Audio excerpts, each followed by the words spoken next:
가기사는 증시 각도기. 네, 안녕하세요. 전투자 증시 나침반 안지원입니다.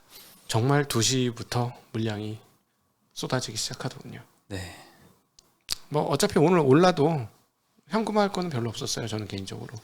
그래서 그래 털고 가자. 마음을 비웠습니다. 나는 딴 건 몰라도 버티는 건 자신 있으니까. 네. 저도 뭐 남은 현금을 좀 조금씩 계속 야금야금 쓰고 있습니다만 참 언제까지 좀 지루한 것 같아요. 이제 오늘도 이제 한 분이 고객이 오셨는데 한 1년 전에 지난 7월 달에 가입을 하신 분이에요. 그때 네. 이제 코스피 차트를 한번 같이 보니까 3,200 몇십 네. 이 정도에서 이제 들어오셔서 너무 오랜 기간 동안 이제 하락만 하니까. 원래 이제 수익률이라는 게 내가 투자를 하고 플러스 10%도 갔다가 이제 뭐 마이너스 5%도 가도 이제 이해는 하는데 시작하자마자 계속 이렇게 안 줄줄줄줄 좋다 보니까 세니까. 예, 아무리 네. 시장보다는 방어를 잘 했더라도 좀 기분이 아주 안 좋잖아요. 당연하죠. 네, 그래서 좀 네. 오랜 기간 상담을 하고 오히려 증액을 하기로 이제 결정을 하셨는데 뭐 어쨌든 많은 얘기가 오갔지만 네. 많은 분들이 좀 지치실 것 같습니다 지금. 제 생각에는 이제 어떤 생각이 좀 드냐면은 냉정하게 한번 봤더니 저도 그런 입장이었어요. 그래서 저에 대해서도 복귀를 하고 반성도 하고 복기록도 써가면서 봤는데 생각해 보니까 우리가 기존의 박스권을 상정하고 시장을 바라본 게 아닌가. 예측을 하지 말았어야 됨에도 불구하고 박스권을 상정해서 해서 이 정도 떨어졌으면 반등해야지.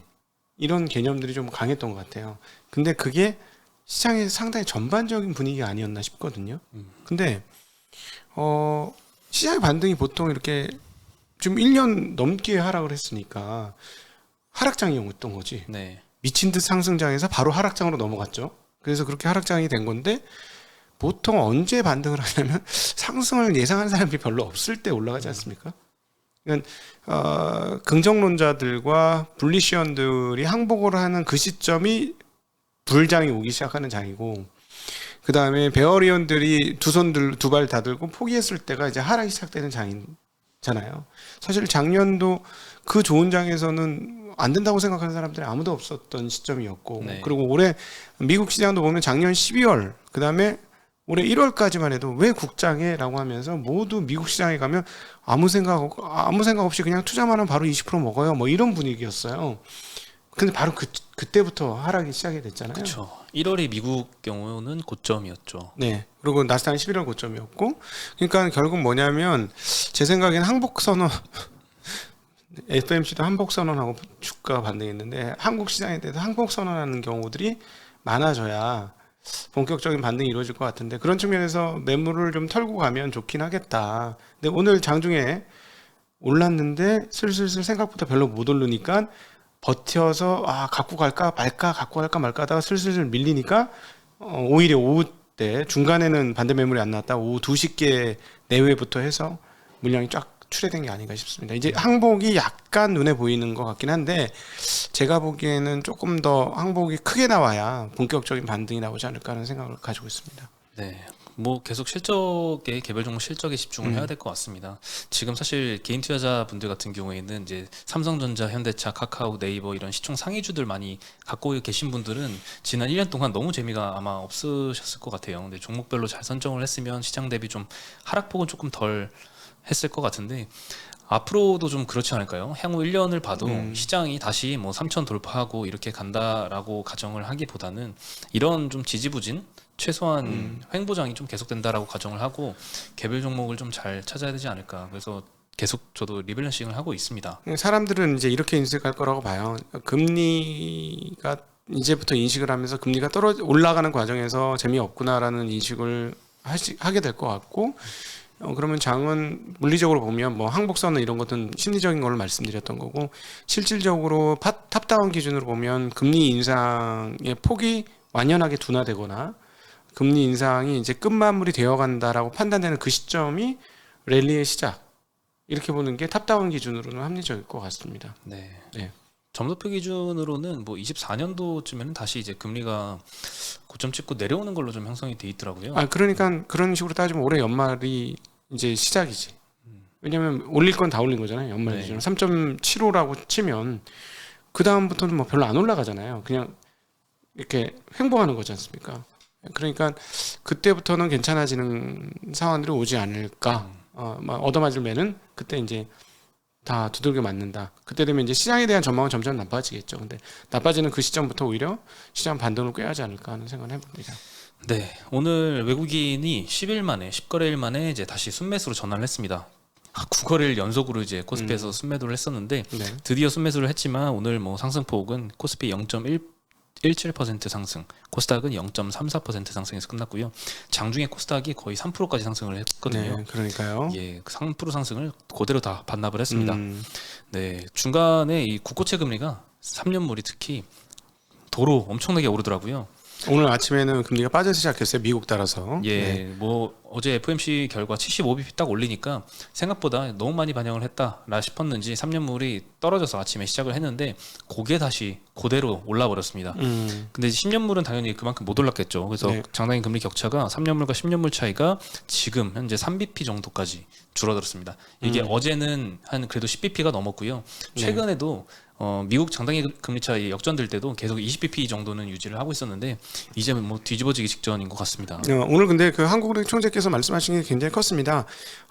저는 제 귀에는 이렇게 들렸는데 뭐라고 했냐면 시장이 빅스텝에 대해서 묻자. 시장의 상황을 봐서 고려하겠다는 톤으로 말씀하셨거든요. 그럼 뒤집어서 보면 무슨 말이냐면 시장이 충격을 덜 받으면 우리는 50bp 갈 거야. 라는 말로 저는 제 귀에는 들렸습니다. 왜냐면 본인은 하고 싶어. 왜냐하면 미국이 75bp 했으니까 우리도 이제 똑같아졌으니까 좀 맞춰야 되고 그다음에 다음 달도 75bp 하면 바로 역전이잖아요. 그리고 네. 여기서 우물쭈물 하다가는 미국 금리와의 금리 역전차가 너무 큰 폭으로 크게 벌어질 수 있으니 뭐 여러 가지 그 혼란 상황들이 발생할 가능성이 펼쳐지는 거 아닙니까? 뭐 그렇죠. 아무 일 없을 수도 있지만 예를 들어 외환이 유출된다거나 이런 일이 벌어지니까 벌어질 가능성이 있으니까 금리의 보조를 맞추는 건 뭐 당연할 것 같고 게다가 우리나라가 그러면 물가 상승률이 낮으냐 일본처럼 그건 아니니까 5% 중반 나오니까 당연히 50bp 올리고 싶은 마음인데 미국이 금리가 떨어지니까 같이 좀 떨어졌다가 이거는 이제 점차 시중에서 조금 인식한 게 아닌가 그런 생각이 좀 듭니다. 네, 일단 금통위가 7월, 8월, 10월, 11월 이렇게 4번 남았는데요. 만약에 25bp씩 다 올리면은 2.75가 됩니다. 네. 연말 기준으로. 그런데 이제 지금 현재 미국 기준금리가 연말 기준으로 3%대잖아요. 3.4% 정도로 지금 예상을 하고 있는데 네. 이것보다 굉장히 낮은 수준이기 때문에 빅스텝을 한번 끼면 3% 정도 네. 전망이 됩니다. 그래도 이제 미국보다 낮은 상황이라서 빅스텝을 솔직히 안 하기는 좀 힘든 상황일 것 같긴 합니다. 네. 네, 이게 지금 현재의 JP 모건의 지금 전망인데 그래도 금리가 역전이 되긴 하겠네요. 네, 그렇죠. 금리가 역전이 되긴 하는데 이제 성장률로 따져보면 우리가 성장률이나 잠재 성장률이 그렇게 높지 못하면 역전이 되더라도 뭐 일본 역전 옛날부터 된 거잖아요. 일본은 그러니까 좀 받아들일 수 있는데 한국은행에 제가 알고 있는 지인분이 말씀하시기를 지금 채권 투자자한테 욕을 먹을 것이냐, 연말에 국민한테 욕을 먹을 것이냐, 기로에 서 있다 이렇게 얘기하셨어요. 지금 무슨 말이냐면 여기서 금리 빨리 안 올리면 연말에 인플레이션을 감당할 수 없으니 지금 채권 투자자들한테 욕을 먹더라도 제대로 금리를 올리고 연말에 인플레이션 기대 심리를 좀 꺾어놔야 된다라고 저는 들렸습니다. 그 말이. 네. 그렇게 말씀하셨는데 한국은행 유력한 분이시라서 네.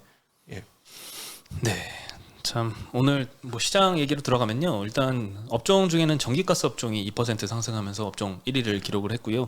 뭐 대성에너지 4%, 서울가스 3%, 한국전력이 2.2% 상승했고요. 네. 섬유유복 섹터가 그다음 FNF가 사실 장중에는 좀 굉장히 많이 급등을 했었는데 3.5% 상승으로 마감을 했습니다. 뭐 중국 소비 우려 때문에 그간에 좀 조정이 많았었는데 반등이 조금 생각보다 못 미쳤고 철강 금속 섹터에서 중소형 철강주들 뭐 휴스틸, 한국특강 6% 3%대씩 반등을 했고요. 포스코홀딩스도 2.3%, 현대제철 0.5%씩 그래도 철강 업종은 상승해서 마감을 했습니다. 떨어졌던 건 통신 업종이 업종 하락률 1위를 기록을 했고요. 업종이 1.9% 정도 떨어졌는데 LG U+가 거의 마이너스 3%, SKT가 마이너스 1.7%, KT가 마이너스 1.5%, 통신주가 다 빠졌습니다. 그 중간요금제를 도입을 계속 정부에서 네. 권고를 했었는데 여기에 대해서 SKT가 구체적인 안을 내놨습니다. 이것도 조금 이따 자세히 말씀드리고요. 의료정밀 섹터 ST 바이오센서가 2.6% 하락하면서 업종 하락 2위를 기록했고요. 업종 3위는 건설이 요즘 계속 힘든 모습 보이고 있습니다. 네. 업종이 1.4% 정도 좀 나락으로 하락을 빠지고 했습니다. 있어요. 네, 오늘 굉장히 안 좋은 뉴스가 하나 있었죠. 네, 뭐 현대건설, GS건설, DL, ENC 큰 대형주들이 2% 중반대씩 하락을 했는데요. 오늘 뭐 둔촌주공 사태가 지금 계속 어렵잖아요. 협상이 네. 어려운 와중에 결국에는 이 트리마제처럼 결국 파산으로 가지 않을까 이런 매일경제 뉴스가 나와서 조금 이게 좀 영향을 끼친 게 아닌가 싶긴 하거든요. 매일경제 너무 기사 무섭게 썼더라. 네, 아직 뭐 이거는 확정이 아니라서 함부로 말하기가 어렵지만 일단 지금까지도 추정 손실액도 굉장히 크고 이게 계속 그 대주단에서 보증 연장을 안 해주기로 결정을 했다라고 합니다. 그래서 네. 이게 정말 못 갚으면 예전에 트리마제는 두산중공업이 요거를 대신 부채를 상환을 하고 인수를 했잖아요. 그래서 갚을 돈이 없는 조합원들은 그냥 집을 뺏겼습니다. 네. 네, 이게 뭐 재현될 것이다 이런 무서운 뉴스가 났는데 참 합의가 참 힘든 것 같습니다. 네. 합리적으로 서울시도 빨리 중재를 잘해서 빨리 서로 해결이 됐으면 좋겠습니다. 이거 시간 끌면 시간 비용이 어마무시한 거거든요. 저희 느낌에서는 아니 어떻게 이렇게 멈춘 상태도 오래 가지? 자존심 싸움 하기에는 너무 시간 가치가 큰데? 이런 느낌 들죠. 네. 그리고 이미 지금 준공을 공정률이 52%예요. 그래서 절반 이상 지은 상태인데 참 협의가 너무 안 돼서 아쉽고 이게 또 규모가 굉장히 큰 단지잖아요. 네. 12,000가구가 넘는 가구라서 부동산 시장에도 끼치는 영향이 분명히 있을 거거든요. 서울시 내에 있어서 참 잘 됐으면 좋겠습니다. 네. 네, 그래서 오늘 건설 섹터까지 업종 하락을 좀 했고요. 그리고 통신업종 좀 더 자세히 말씀드리면 중감요금제를 SKT에서 구체적인 안을 제시를 했습니다. 59,000원 이하로 요금제를 만들고 데이터는 21기가에서 23기가 정도를 준다고 합니다. 이렇게 해서 5G 요금제 도입을 협의를 하고 있고요. KT와 LG유플도 마찬가지로 유사한 요금제를 내놓을 가능성이 좀 높아 보입니다. 그리고 데이터를 21기가에서 23기가 정도 주는 중간 요금제를 발표를 했는데 보통 사람들이 얼마나 쓰느냐를 보면요. 데이터를 진짜 많이 쓰는 상위 5%는 제외하고 보면 평균 사용량이 19기가 정도 쓴다고 합니다. 상위 10%까지 제외하면 평균 16기가입니다. 그래서 이번 중간요금제가 21기가에서 23기가 정도 주기 때문에 아마 이쪽 중간요금제에 대한 수요가 굉장히 많지 않을까. 네. 지금 뭐 69,000원, 막 79,000원, 89,000원 막 이런 높은 요금제 쓰는 분들이 이 요금제가 나오면 나 21기가면 충분한데? 라고 하면 이 요금제로 바꾸겠죠. 네. 그러면 통신사 입장에서는 ASP가 줄어드는 효과가 있습니다. 통신사에서는 뭐 ARP라고 하는데 1인당 지불하는 통신요금이 낮아지면 당연히 피요인이 좀 압박을 받겠죠. 적게 쓰시는 분이 많이 쓰는 게 아니고 많이 쓰는 분이 적게 쓴다. 네. 근데 우리 영상 많이 보시는 분들은 쉽지는 않을 텐데. 하긴 요즘 우리나라 워낙 와이파이가 잘 돼 있으니까요. 네. 어제 제가 단테님하고 만났는데 미국 가서 거기 통신 환경 어때요?라고 그러니까 왜냐면 우리나라에만큼 동영상 가 발달된 나라가 없어요. 유튜브가. 그렇죠. 인터넷 느리죠. 네. 근데 안 되는 데가 많대. 통신 환경. 그리고 그걸 불편하다고 생각하지도 않는데요. 사람들이. 사실 뭐 주어지지 않으면 사실 부족함을 못 느끼잖아요. 누리다가 뺏으면 굉장히 불편한데 네. 처음부터 안 주어지면 뭐 사실 불편하지는 않죠. 하긴 외국에 살다 오다가 한국에 들어와서 전철에서 와이파이 되는 걸 보고 감격을 했다는 얘기를 들은 적도 있어요.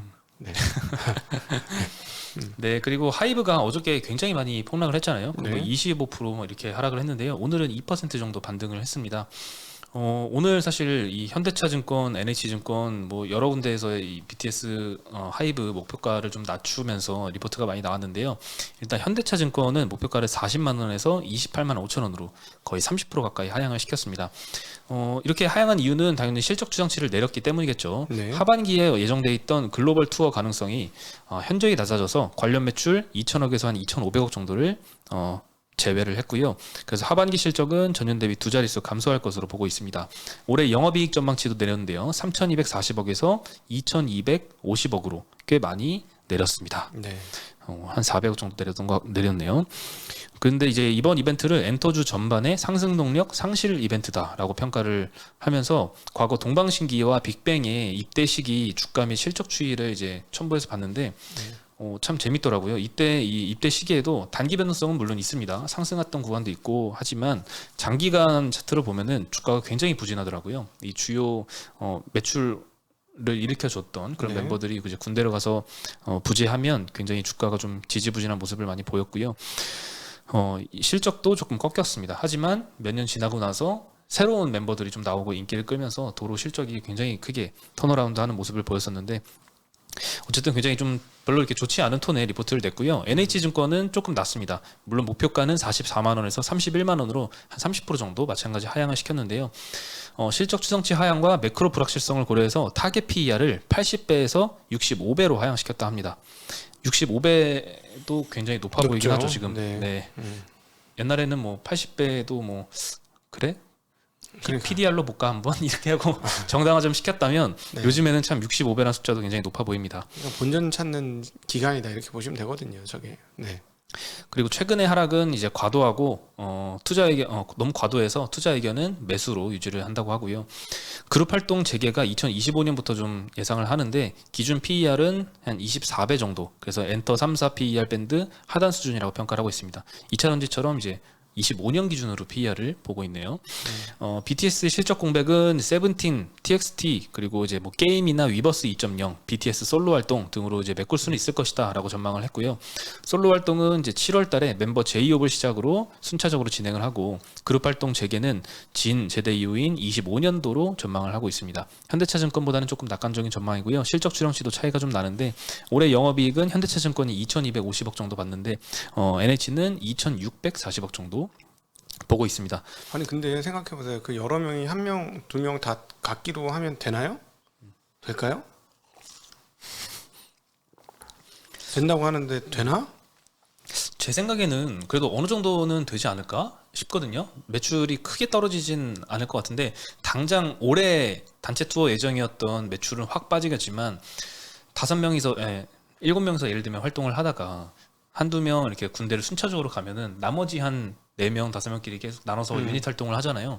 그럼 앨범을 사실 한 장 냈고 2장이 나올 수도 있고 5장 나올 거 10장이 나올 수도 있으면 뭐 판매량이나 이런 것들을 좀 어느 정도는 커버를 할 수 있지 않을까 이런 생각도 좀 듭니다. 저는 제가 보기엔 여기가 제일 많이 파는 게 이제 화보 앨범이라고 하지만 화보고 그 다음에 저거 아니에요? 콘서트 수익 가장 많지 않아요? 그렇죠. 제 생각엔 콘서트 수익은 더 나아질 수는 없을 것 같은데 상단은 막혔는데. 네, 한 번 할 때 매출은 당연히 줄어들겠죠. 네. 상단은 막혔고 제가 보면 제가 이제 가까운 그룹인 이펙스가 순회 공연을 갔어요. 일본에. 네. 일본에 갔는데 나 깜짝 놀랐어. 꽉 차 있더라고. 1층만. 2층 내가 자세히 봤더니 2층 비어 있더라. 근데 안타까웠는데 어쨌든 이게 이렇게 많이 모이는구나. 상당히 큰 극장인데 꽤 많이 모이는구나. 그러면 야 여기는 큰 스테디움을 빌려주잖아요. 그러면 그게 한 2명 빠져서 나 2명 그 사람 좋아하는데 빠졌으니까 안 가. 이렇게 되면 어떻게 되나? 처음에는 지켜주려고 하겠지 아미들이. 그래도 가야 돼.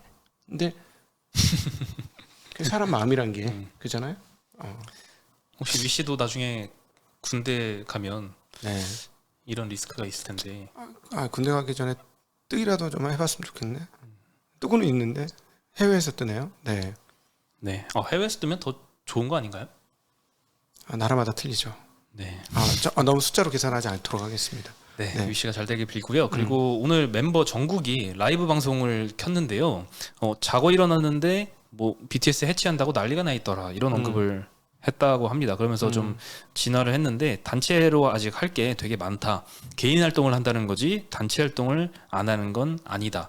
이런 해명을 하면서 하이브가 오늘 그래도 장이 아침에 좋았을 때도 마이너스 막 2% 마이너스 맞아요. 3% 기다가 갑자기 플러스 막 4%까지 막 반등을 했었는데 결국 2% 상승으로 마감을 했습니다. 네. 이제 멤버들 한 명 한 명의 이 주식시장에 끼치는 영향력도 엄청나게 커진 네. 것 같네요. 네. 뭐 YG엔터, SM, JYP도 뭐 1%, 4%, 1%씩 오늘 전반적으로 조금 상승을 했고요. 그리고 삼성증권에서 이 스마트폰 AP 오더컷 관련해서 코멘트를 좀 했는데요. 퀄컴이 이 오더컷에 동참했다라는 굉장히 부정적인 언급을 했습니다. 올해 들어서 스마트폰 출하량 전망치는 계속 떨어지고 있는데요. 물론 수요 감소에 따른 오더컷이 좀 나오고 있죠. 지난달 중국 업체들이 올해 출하 목표를 20%에서 30% 정도 줄였다라는 보도도 있었고요. 최근에 한국 스마트폰도 올해 목표를 10%가량 낮출 거란 이런 보도도 있습니다. 근데 이제 추가로 이제 중저가 AP 점유율 높은 미디어텍뿐만 아니라 퀄컴 같은 경우에는 하이엔드 AP 담당을 그렇죠. 하고 있잖아요. 스냅드래곤. 근데 이 하이엔드는 사실 지금까지는 좀 괜찮다 싶었는데 이 퀄컴까지 하향을 할 수밖에 없다 이런 소식입니다. 안드로이드 진영의 위기입니다. 지금 전체적으로. 네, 삼성증권 언급으로는 이제 그동안 스마트폰 출하량 하향 전망에도 하이엔드 제품은 선방할 것으로 기대됐지만 이제는 모든 종목의 밸류에이션이 축소되었기 때문에 이익 전망이 갓 흔들리는 이런 기업은 섹터 내 아웃퍼폼하기 힘든 환경이다라고 언급하면서 국내 IT 섹터의 이 수요발 악재가 좀 계속 길어지고 있는 상황입니다. 네. 오늘 뭐 삼성전자 하이닉스도 장중에는 뭐 2%씩 많이 상승을 했는데요. 거의 뭐 삼성전자 0.3%로 마감했고 하이닉스도 마이너스 0.5%로 마감을 했습니다. 네. 최근에 뭐 그 좋던 기판주들도 뭐 피크아웃 논란이 일면서 굉장히 좋지 않은 모습을 보여주고 있고 오늘 뭐 대덕전자는 5%대 하락세를 기록을 하고 있네요. 네. 네, 그리고 전기요금 인상안이 계속 이야기가 나오고 있습니다. 결국 하게 될 것 같으네요. 네, 이제 3분기, 4분기 전기요금 인상안을 정부에 제출을 했다고 합니다. 한국전력이 21일에는 인상 여부와 이제 규모를 공식 발표할 예정이라고 하고요. 연료비 조정 단가 인상폭은 물론 크지는 않겠죠. 이 전분기 대비 킬로와트 시당 최대 3원이 최대치니까 이 최대치 인상을 요구를 하고 상하한폭을 근데 3원에서 5원까지 조정을 요구할 계획이라고 합니다. 뭐 추가로 가스요금도 다음 달에 인상 예정이라서 관련주들이 계속 뭐 상승하고 있고요. 오늘 한국전력이 2%대, 한국가스공사도 1% 상승해서 마감을 했습니다. 네. 네, 그리고 2차전지 섹터가 오늘 여기도 조정 받았나 봤더니 오후 들어서 조정 거의 1도 없었어요. 조정을 안 받았더라고요. 네. 조정이 없었습니다. 네. 네, 계속 엄청난 강세를 보였던 섹터가 오늘 2차전지였는데 일단 테슬라가 전 차종 모델의 북미 지역 가격 인상을 했습니다. 모델 3는 3,500불 인상해서 이게 지금 58,000불 가까이 됩니다. 네. 58,000불이면은 6천만 원대, 아니지. 7천만 원이 넘나요? 7천만 원 넘죠. 엄청납니다. 저 롱레인지인가? 우리나라 돈은 이미 7천만 원 훨씬 넘어요. 7,800인가 됩니다. 이게 환율도 많이 올라가서 네. 1,300원이잖아. 1,200원이 아니고 지금 58,000불이니까. 네. 제가 테슬라를 안 타봐서 그런데 이 7천만 원짜리 모델 3랑 보통 다른 7천만 원짜리 뭐 현대차나 아니면 외제차나 비교해서 성능이 어떤가요?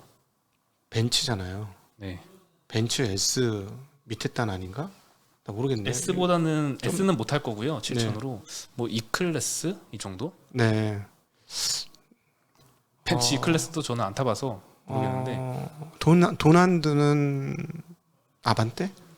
네? 돈 안 드는 아반떼예요. 모델 3는 돈 안 드는 폄하를 하셔도 되나요? 제가 타고 있잖아요 매일. 네. 돈 안 드는 아반떼. 왜 아반떼예요? 사이즈가 아반떼거든요. 사이즈가. 근데 돈이 안 들어. 돈이 안 들어. 음. 비용이 안 드는 아반떼예요. 물론 이제 아반떼 스포츠라고 표현하기는 등판 능력은 무지하게 좋죠. 뭐 잘 나가죠. 순식간에 200km도 갑니다. 순식간에. 근데 그 이제 해봤는데 처음 2달간 열심히 써요. 막 고개 제끼어지고 이래. 그 다음부터는 안 써. 그런 게 좀 있더라고. 네. 그러네요. 네. 근데 뭐 이렇게 가격 인상을 이렇게 모델 Y도 3,000불 인상, 모델 뭐 S는 5,000불 인상, X는 6,000불 인상. 조금 걱정됩니다. 지금 아직까지 수요가 탄탄하다고는 하는데 지금 말씀드렸지만은 한 1억 근처까지 가는 가격을 어떻게 받아들일 수 있을까? 왜냐하면 유동성이 빠지잖아요. 그러면 부의 효과가 떨어지잖아요. 이게 제일 무서운 거예요. 금리 인상에 제일 무서운 자동차 회사는 테슬라죠. 1억짜리 차를 금리 인상했을 때 금리 인상에서 구매력의 감소가 나타났으면 과연 어떻게 할 것이냐. 이게 저는 이게 안 되기를 바라요. 왜냐하면 전기차로 전환이 되기를 바라거든요. 빨리. 그렇게 되면은 조금 그렇죠. 그럼 또 도로 내리지 않을까요? 이렇게 열심히 올렸던 것처럼. 원자재가 올랐잖아. 원자재가 떨어져야죠. 네. 원자재에 대해서도 그래서 오늘 전망이 나왔는데 사실 지난달에 골드만삭스에서 리튬 가격이 피크아웃하고 엄청난 폭락을 할 것이다 이런 전망을 했었잖아요. 네. 여기에 대해서 반대되는 전망이 나왔습니다. BMI라고 하는 이제 영국의 원자재 조사 기관인데요. 리튬 가격이 하락한다는 골드만삭스 전망은 빗나갈 것이다라고 하면서 골드만삭스가 전망을 했던 거는요. 올해 톤당 평균이 55,000불 정도, 그리고 23년도에는 16,372불 아주 정확하게 추정을 했는데요. 굉장히 크게 폭락을 하는 거죠. 반토막 이상으로 난다라고 전망을 했는데 여기에 대해서 틀렸다라고 전망하는 5가지 이유를 BMI가 거론을 했습니다. 첫 번째, 중국 리튬 원석 품질이 낮아서 시장 수요를 충족할 원료가 부족하다. 네. 두 번째, 리튬 프로젝트는 발표부터 본격 가동하기까지 한 10년 정도 굉장히 장기간 소요된다. 세 번째, 신규 리튬 공급은 비용이 더 높다.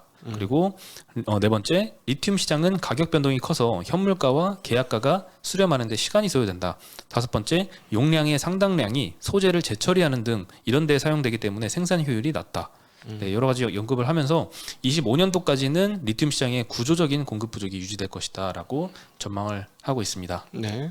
네, 참 너무 반대되는 전망이라서 어떻게 될지 모르겠네요. 근데 하여튼 뭐 2배씩 늘어나니까 자동차가, 전기차가 원재료 가격이 쉽게 떨어질 것 같지는 않은 건 맞습니다. 네. 네. 지켜보겠습니다. 2025년도에 누구 말이 맞는지. 네, 그래서 오늘 뭐 2차전지 소재주들은 특히 굉장히 많이 급등을 했는데요. 일진머티리얼즈 10%, 코스모 신소재 8%, 대주전자재료 6%, 에코프로 4.6%, LNF 3.4%, 에코프로 BM 2%, 삼성 SDI도 4%나 상승을 했고 그간에 조금 안 좋았죠. LG엔솔도 1.7% 상승, SK이노는 뭐 오늘 정유주가 하락해서 네. 3.8% 정도 하락해서 마감을 했고 참고로 S오일도 오늘 3%대 하락세를 기록을 했습니다. 예. 네, 오늘 굉장히 길게 했는데요. 참 올라도 기분이 별로 안 좋네요. 아니 아침에 올랐는데 현금할 게 많이 안 보이더라고요. 네. 이미 너무 많이 떨어진 상태에서 네. 조금 한 번 오르는 거기 때문에 네. 아 정말 오랜만에 세게 당했네요.